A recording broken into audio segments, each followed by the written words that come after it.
We all know that the Philippines, our country, is a tropical one, but due to the climate change, the rainfall pattern has been altered. And now it causes stress to the crops and the corn production in our country. Now it causes a problem to the agriculture because the corn, also known as maize, is the second major cereal crop in our country. To adapt to the climate change, we need to improve the root system of the crops. It is by through genetics and nutrition. But in our study, we plan to enhance the corn yield by improving the root system of the corn through interaction with soil microorganisms such as the bacteria. We use the rhizobacteria or the Streptomyces mutabilis, which was isolated from Binoan and Rizal and was tested to corn to determine its efficacy in promoting the root and shoot growth of the corn. Why did we choose the rhizobacteria? Because it has growth-promoting bacteria such as the 1-amino cyclopropane and 1-carboxylate deaminase or the AAC deaminase. Second one is the indole-3-acetic acid or the IAA, and then lastly is the phosphatase. It is also a good choice because the AAC deaminase it contains produces bacteria that inhibits the production of ethylene, which is a stress hormone to the crops. Researchers also found that these bacteria can produce exopolysaccharide or EPS, which protect microorganisms from water stresses. Additionally, rhizobacteria have been tested in rice by Peralta et al. In 2018 and Olan Riwaju and Babalola in 2019. It is also tested in corn by Beltran but only limited to one variety. So far, rhizobacteria have been proven effective. The question is, will the other varieties of corn respond the same manner as the corn variety tested? This study generally determines how rhizobacterial inoculation affected the growth performance of different varieties of corn during the germination stage. Specifically, this study examined the effect of the inoculation of rhizobacteria in the root morphology. Furthermore, the responses of different corn varieties were compared in terms of number and length of nodal roots as well as the length and dry weight of the roots. This study was conducted under laboratory conditions in the Philippine Rice Research Institute Central Experimentation in Maligaya, San Isidro of Muñoz, Nueva Ecija, from October to November last year. The researchers mainly focused on determining the corn germination responses in terms of shoot and root length, shoot growth to develop proof of concept for long-term greenhouse and field studies. Our experiment was conducted in a petri dish line with filter paper under laboratory conditions at the DA Crops Biotechnology Center of PhilRice. We use an actinomycete heat with 98% probable identity of Streptomyces mutabilis and has been proven to produce PGBB compounds. As a recap, the growth-promoting compounds are ACC deaminase, indole-3-acetic acid, and phosphatase. This study used 6 different varieties and that were randomly chosen. The 6 corn varieties are Lagitan, DMI, CN1777, IBB-VAR5, CW1722, and NK306. Let's proceed to the experimental design and the layout of treatments. The legend contains the main plots and the subplots. The main plots are the inoculation treatments.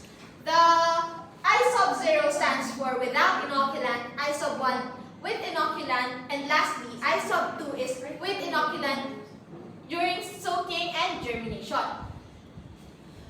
The V-1 to 6 are the varieties and the subplots. So here is the layout of treatments. For our culture management and inoculation treatments, first 100 grams of sterilized carrier were used to make Streptomyces mutabilis inoculant. Next, 1 milliliter of actively growing Streptomyces mutabilis was inoculated in 22 milliliter arginine glycerol salt broth and was cultured for 3 to 4 days. Broth culture was done which brought the soil moisture to approximately field capacity. Then, 100 seeds of each corn variety were soaked in concentrated sulfuric acid because it increases germination. About 50 surface sterilized seeds from each corn variety were soaked in a 7-day inoculant culture broth for 13 minutes prior to sowing in Petri dish. In our first treatment, the tissue paper was wet with distilled water only. This served as the non-inoculated treatment. In our second inoculation treatment, the tissue was wet with distilled water only. But compared to the first treatment, this has an inoculant during soaking. In our third treatment, after sowing, inoculant was done to wet the tissue after such that inoculation was done at soaking and during germination. In general, our data gathering, the measurement was done for 7 days after germination. We measured the nodal roots by counting all the nodal roots that emerge from the base of the stem. We then measured the root and shoot length by selecting 3 random seedlings from the base up to the tip of the root and shoot by a metric ruler.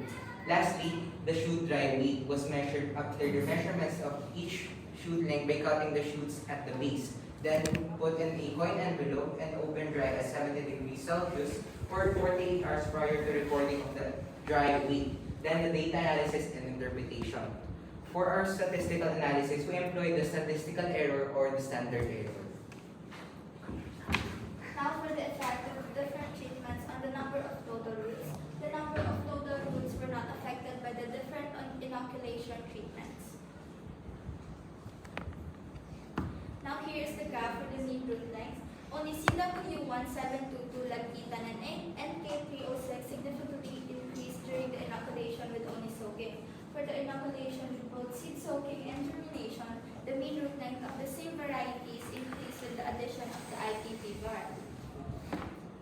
And next is the graph for the total root length of the different corn varieties.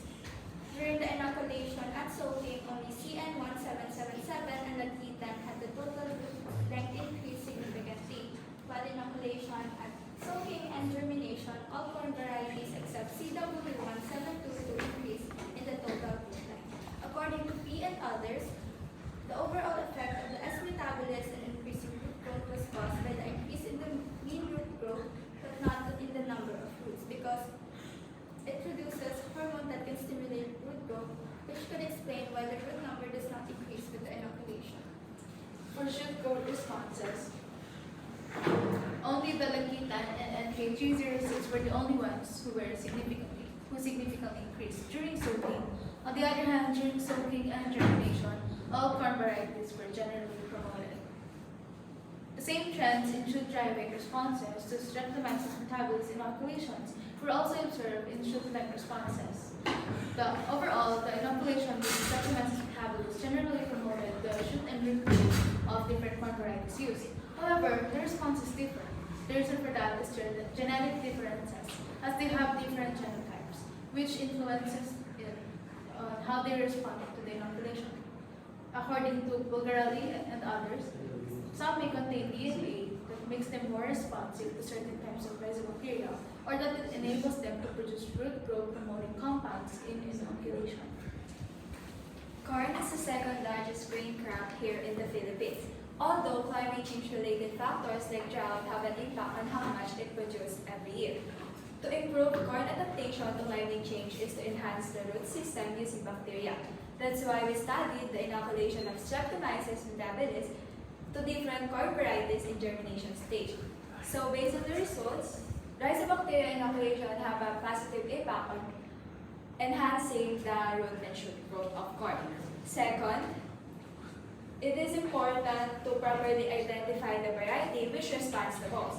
And the Gitan is the most responsive among all the different corn varieties, indicating that it is important to have a careful screening of different corn varieties to enhance the effect of inoculant. For the recommendation, the rhizobacteria can be packaged as a biofertilizer component, which when applied to corn, it may help to improve their growth. It is also important to carefully select a corn variety that is suitable and shows a stronger response to the inoculation. Third, there is a chance to enhance corn's response to inoculation through the process of breeding. Lastly, this study can be extended to other corn varieties to test their shoot and root growth responses, not just by the use of rhizobacteria but also to the other inoculants. We have 9 minutes and 42 seconds. Yes!